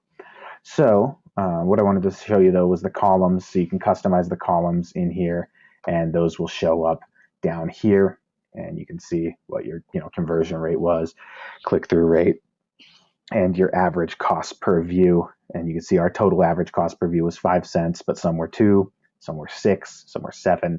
I actually just paid, I had an average of like 19 cents on one of my campaigns the other day. It totally depends. So that's how those columns work. Then, like I showed you, the videos in here as well. You could see how many views and video played to. So 1% of the people that watched, so 1% of 1,900 people, so what, 190, is that right? Or 19 maybe. Yeah. Um, yeah. But anyway, that many Yeah, people 19. watch this thing to its completion, right? Um, and 25% is pretty far into it considering it's almost a 200-minute video. So that's why this is 1% across the board. But this was the complete webinar as well, which, you can run traffic to the complete webinar. And if you don't want it floating around, go ahead and just make it unlisted and you can still run traffic to Yeah. it, as we saw, like Mike Well, Chang did. like so there was a total of 1,900 views, right? Mhm. And 1% watched the whole thing. Right? What was the average cost per click on that? 2 cents. Two Our cents. average Yeah. cost per view was 2 cents on that. So I mean, So worth yeah, it. well, my point is that if they're going to watch the whole thing, they're very, very interested in that. That was 19 people that costed us 2 cents a piece that were very, very interested. Like at that point, those 19 people, if they didn't buy, you definitely those give you the signs of like you need to talk to them just a little bit more, and they will buy kind of thing, right? Mhm, mhm. And knowing that somebody watched this, we can also build a remarketing list and run ads to them as well. So, but yeah, you can just see videos played too, how many impressions you got and how many clicks there. Then you can see the different targeting groups. And this is how you can kind of see where your ads were shown once it's been running for a little while. Um, so we could just kind of pop in here and say we want to know which placements, like where exactly were our ads shown. And right here, we can sort it by impressions or views. So this is the YouTube search results when somebody is searching for whatever, one of our keywords or something like that. We got 308,000 impressions and 3,483 views at an average cost per view of 2 cents. Um, and that's just the YouTube search results, right? Then there's all these different sites that it was placed on. And the reason that some of these sites show up is because people have, based on interests and things like that, like we were talking about how you can track people or, sorry, advertise people based on their interests and, their web browsing history. That's why some of these show up. So like lavishcar.com, um, and you can actually click and see what exactly all of these look like. And you can see how many views we got from each one. And one thing that I want to show you is this negative targets right here. So let's say you really don't like magic and you don't like this YouTube video. It's not where you want your ad to be run. And you see, you can click on it. And I have no idea. So this is an ad. This is Spanish. This So is really we got to, interesting, and it's in Spanish. Nice. yeah, yeah. So this was definitely a placement, right? They placed this on here, um, But but that's a basically, crazy number of views. yeah, dude. What is it? Oh, It, it's well, a music video. it's a music video called Magic, right? Because it's a Vivo YouTube channel. By the way, for folks, Vivo is like MTV on YouTube, right? Like where they do the channel is full of nothing but music videos for various artists, right? So Okay. that explains the 232 million views right there. Wow. So I mean, not bad, but this would be advantageous if we weren't trying to get people to check out Amazing Selling Machine. Yeah, and honestly, I don't know this. Oh, this is not. This song's not even in Spanish. I had to check. Sorry, I don't know why Bud Light was just running me an ad that was Oh, about like the ad was in Spanish. Sorry, that was because that was a Bud Light ad. It threw me off for a second. I was like, oh, it's a Spanish video, but that's weird. It's an English that's speaking just a video. Spanish ad. Hmm. I don't know why Bud Light or why YouTube thinks I speak Spanish or Bud Light did a bad job of targeting people in the right language. Hola, Senor Sardi. Yeah, seriously. But let's say we do not want our video to run there, is basically what I was getting at with this. We can go ahead and click that checkbox right there, go up to the top, and just say we want to exclude that placement. And that will add it to our negative placements right here. So this is our negative placements. And we can add, targeting group level exclusions and campaign level exclusions. So that will basically exclude this from the entire campaign, right? No matter what, like it will not show on this anymore. Go ahead and remove that. But if you want to just exclude it from this particular targeting group, um, then you can go ahead and do that as well.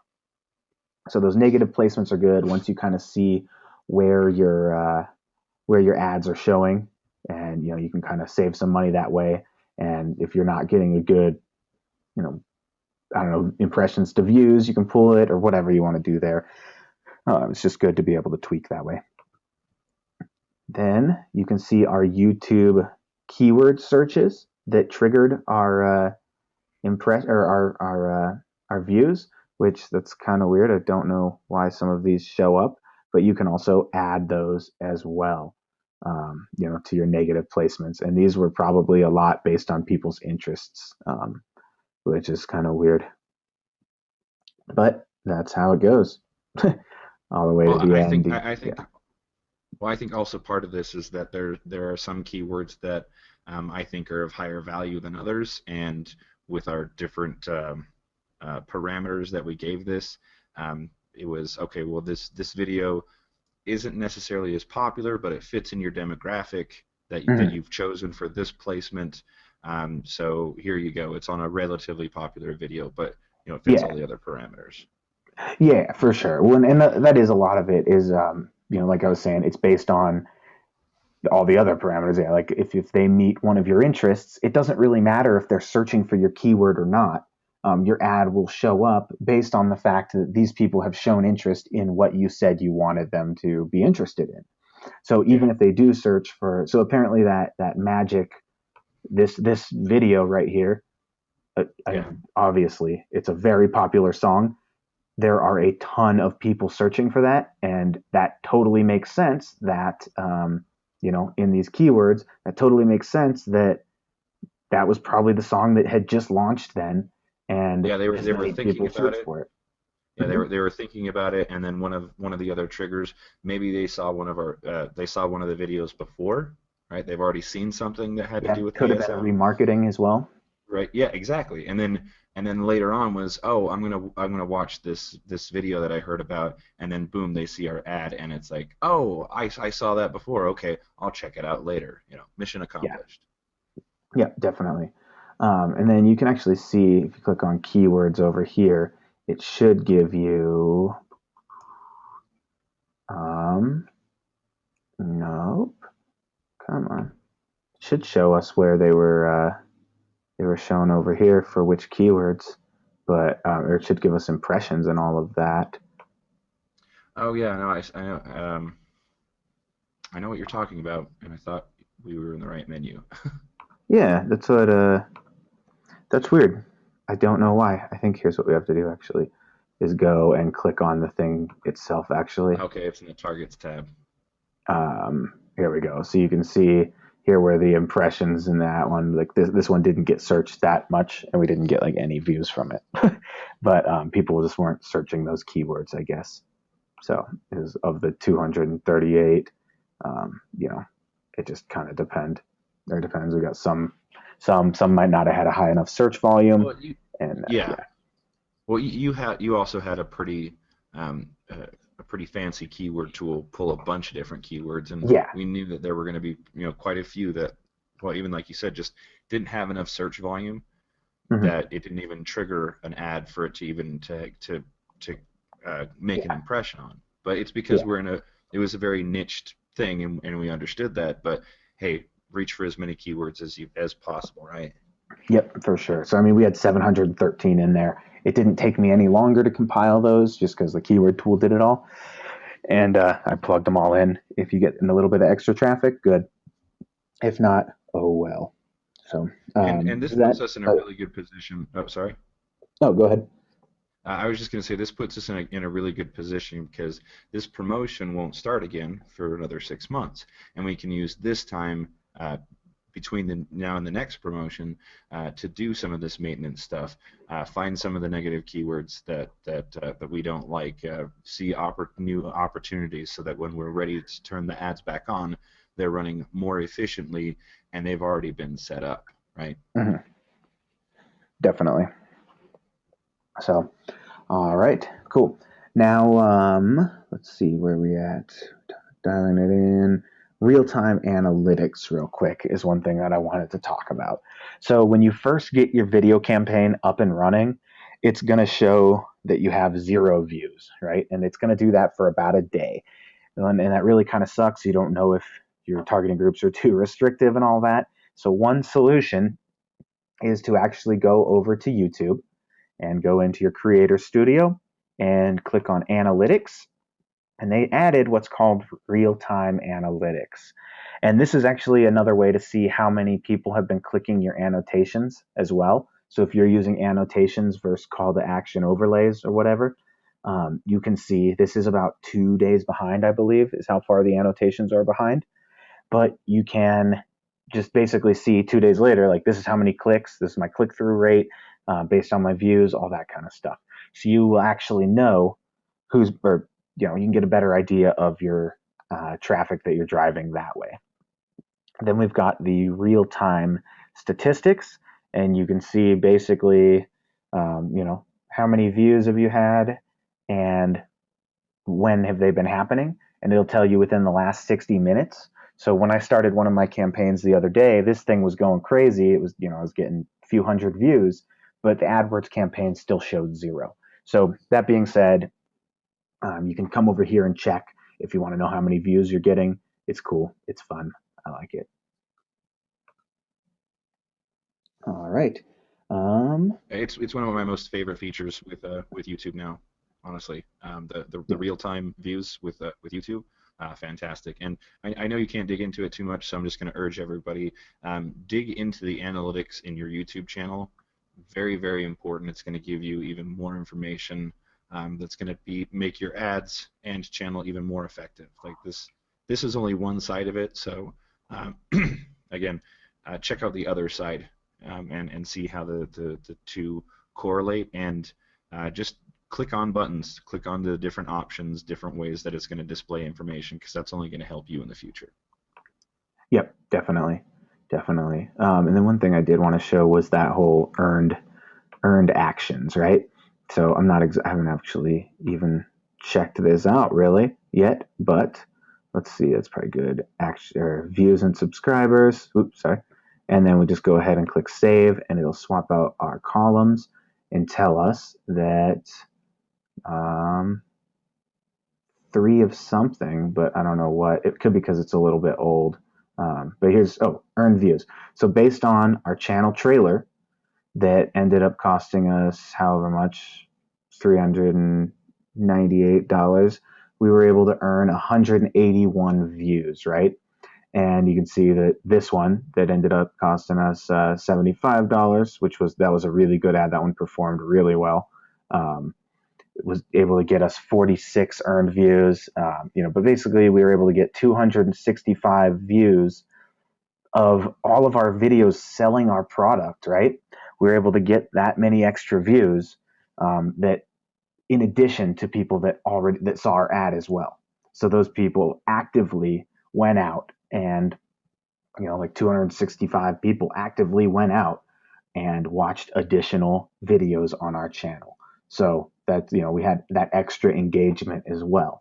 And that's another reason that we stress that you need to have your channel optimized, right? Like all of your foundation needs to be in place, because these people are actually coming back and watching your, checking out the other videos on your channel. All right. Now That's we're pretty cool. I hitting didn't know you could do it after the fact like that. yeah, it's pretty sweet.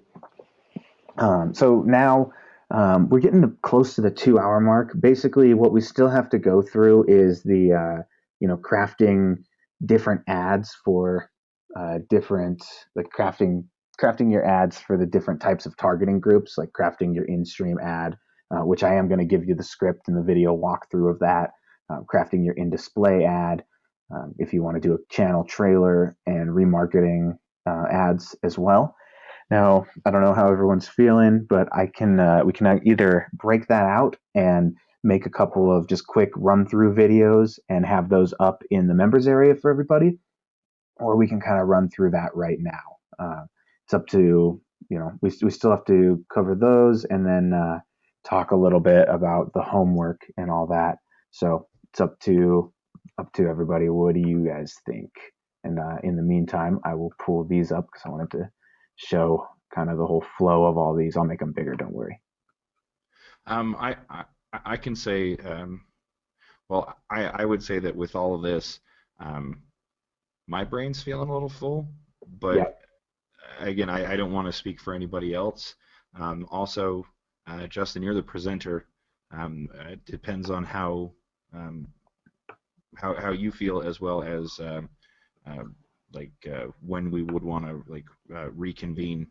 Yeah. Well, I mean, I could just shoot videos. It honestly might be a little bit better. We could show, Tom saying run through them. Cool. I mean, yeah, we could do that. The only thing I don't think, or actually, I know that I can't play audio while I'm on GoToWebinar.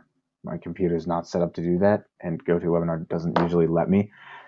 So if I do pull, like, it might be better if I screen recorded a couple of them, and I can get those up in there pretty quickly, and just basically screencast them. That way, you can hear exactly how our commercials sounded, and um, get the walkthrough there. So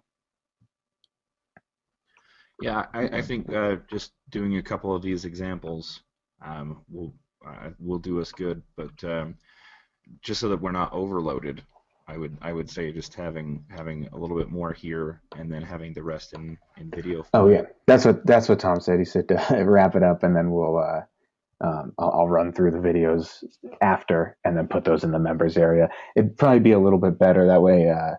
Broken out a little easier for people to see. I can get a little more in depth with those as Yeah. well, so that's probably better. Well, and Justin and I were talking about it earlier, and we do want to have this broken out into more manageable, smaller bite-sized videos kind of stuff. So um, it'll probably be for the best.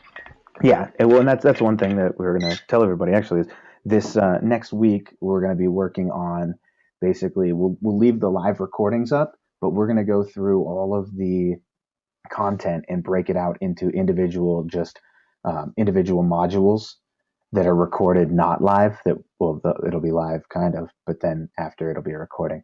But basically we'll break this down into like targeting groups and setting up your first campaign and the different types of ads. So each of those will be a shorter 5-10 minute video that'll be much easier to digest. And if you just want to catch up on one part, so say you wanted to review the targeting options, then you can just jump and find that single video and watch that. So that's what we're going to be working on next week for everybody. But we did want to get all of this out there to you guys right away. So that's why we kind of ran through it live and give everybody the chance to interact. So I think that'd be nice for the members area. Everybody seems to be into that. Yeah. Well, it'll be also helpful. You can come back after we're done with the milestone chats and you're running campaigns either for. So that's probably better.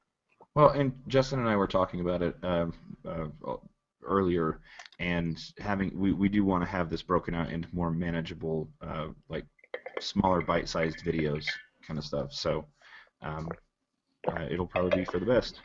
Yeah, well, and that's one thing that we were going to tell everybody actually is this next week we're going to be working on basically we'll leave the live recordings up, but we're going to go through all of the content and break it out into individual modules that are recorded not live. It'll be live kind of, but then after it'll be a recording.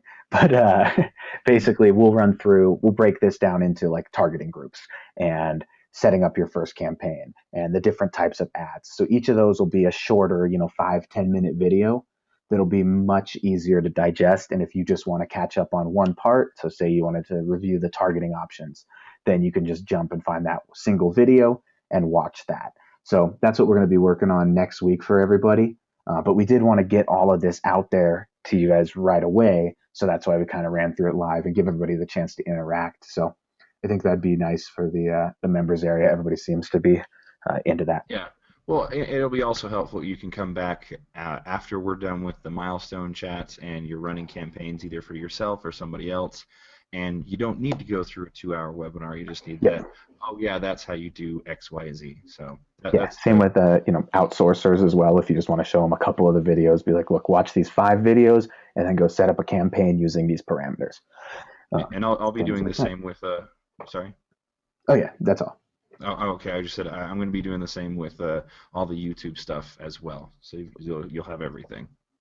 Yeah, and we're shooting for sometime next week. Those will be all up there. It's just gonna take us a second because those are kind of time consuming, but they'll Yep. be there. All right. So I basically made a couple little funnel maps, if you will. You can kind of think of this as a funnel, I guess, because it goes all the way to the bottom.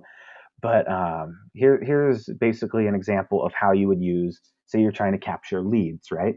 Now you can always chop off this in-stream advertisement if you don't want to use it, and then just have this longer video be your in-display ad. But basically, this is how we usually set things up. So we have an in-stream ad, which is like, think of it as a movie trailer saying, hey, we want to show you this awesome thing, and we're going to show you in this next video. All you have to do to watch that video is click this ad now. And if they click it, you plug your destination URL, is your next video, and you saw that where you put that destination URL in your campaign setup. So that would just be the next YouTube video, right? So when they click on the in-stream advertisement, they go to your longer video explaining more. The longer video then has an external annotation that when the user clicks on it, it takes them to the squeeze page. And when they opt in, they're then redirected to your thank you page. And your thank you page has your tracking pixel on it, or your conversion pixel. And so then they go through all of this, and that fires the tracking pixel, and then tells you that one person has gone through that process, gone through your little funnel, and you have a conversion. So that's kind of how the lead capture one would work. And then we've got a quick thing about the affiliate promotion. Oops. And here's kind of how this is actually exactly how this worked. And it's pretty much the same thing where we use the in-stream ad to go to another longer video explaining more.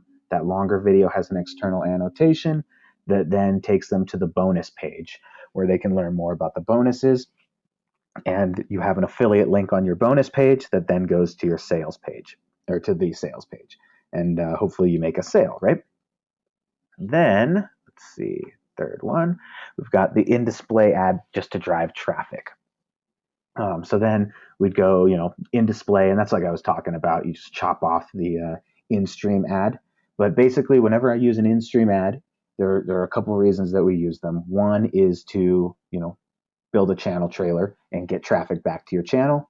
The other is the in-display ad that just, in-stream. Well, yeah, see, good thing we're wrapping this up. My brain's getting confused. Let me start over. When we use the in-stream ads, it's usually a channel trailer or to drive traffic to our longer in-display video that we also run as an in-display ad. So that longer video, oftentimes we do have that set up as an in-display ad and as well. And we just use the in-stream to get more eyes on it, basically. Because with the in-stream ad, it's impossible to have banner blindness. They have to see the ad. And if you notice when you're searching on YouTube or even scrolling through Facebook, those advertisements just get skipped over sometimes. And, if you're not getting enough traffic to your in-display ad as much as you'd like, set up an in-stream ad that drives traffic to that longer video, which is your in-display ad. Does that make sense? Cool. Cool. Yeah, it's making sense to me. Cool. All right. So basically, the in-display ad, they click, watch your video, and they click because of that copy, because your ad copy and your compelling thumbnail. Then they, while they're watching your video, the external annotation pops up that then takes them to your site or gets them off of YouTube. And, definitely put the annotation in the video early. Don't wait till the very end, because as you saw with our viewing percentage, with our viewing percentage, not everybody watches till the end. Like you saw 1% of people watch till the end, but we had an annotation and a link under the video saying, click here to check out the bonuses. And the way we were actually targeting people in that particular campaign, we were targeting people that had already, known about this product, known about Amazing Selling Machine, and we're just looking for a good bonus. So that was a great way to drive traffic, and they didn't need to watch the entire webinar to be able to click through. We would have had almost no clicks back. We'd have had 19 clicks probably. Instead, we had hundreds and hundreds of clicks. And that's because we put those annotations over every single video, and we put them early in the videos. That way, even if somebody was just watching a couple minutes, they still have the opportunity to click. And that proved to be a game changer when we did that. We weren't getting the clicks we wanted at first. Remember, Zane, when we had that set up, until we actually moved that towards the beginning of the video. Yeah, So, no, it was the like I had all my stuff very, very intentionally placed in certain areas that like you didn't see the call to action until the end of the video. which I thought was more professional, and I was totally wrong. People want to, if there's going to be a call to action, they want to be able to click on it as soon as possible. So Yeah. I just made that throughout the whole video, and boom, conversion went shot right up. Yeah, yeah, for sure. So I mean, it's just something to, and honestly, the way it should be is it should be just at the end of the video. But from testing, we found that, you know, and it makes total sense as well. Like logically, you would just put it at the end of the video, but it makes sense that if they aren't going to watch the whole video, they're never going to see it, right? So you may Right. as well put it up there and get it in front of them. Worst case, they close it. Yeah, So, well said. Which uh, actually, I'll also tell you, as far as those annotations, like I always assumed that there would be a high close rate, and there's not. I am in like you won't always get the click, but you won't always get people like clicking the little X to make it go away, which means they're not bothered by it. I always close them, but oh well, that's me. And then also we always throw the link in the description of the video. I mean, it's a good idea. So they go from the annotation to the landing page and then are dumped into the funnel itself. So that about Well, wraps real, up real quick, the live part. Yep. I just wanted to say, as far as the link in the description, I always have the link in the description, and as a part of any call to action that I have, is is like a click here, like click the annotation, but I also have like a or click the link below, just in case the annotations don't show up. Like Justin said, he always turns them off, or sometimes the annotations just aren't displaying on a computer for whatever weird reason. I always Mhm. like to, just back myself up and make sure that in my video, the call to action also refers to the link in the description, just in case. Yeah, very, very important to do as well. Because if you just tell someone, click this link here, and there's no link, they're going to get angry and smash something. So you don't want that. All Of right. course, no, nobody wants that. Cool.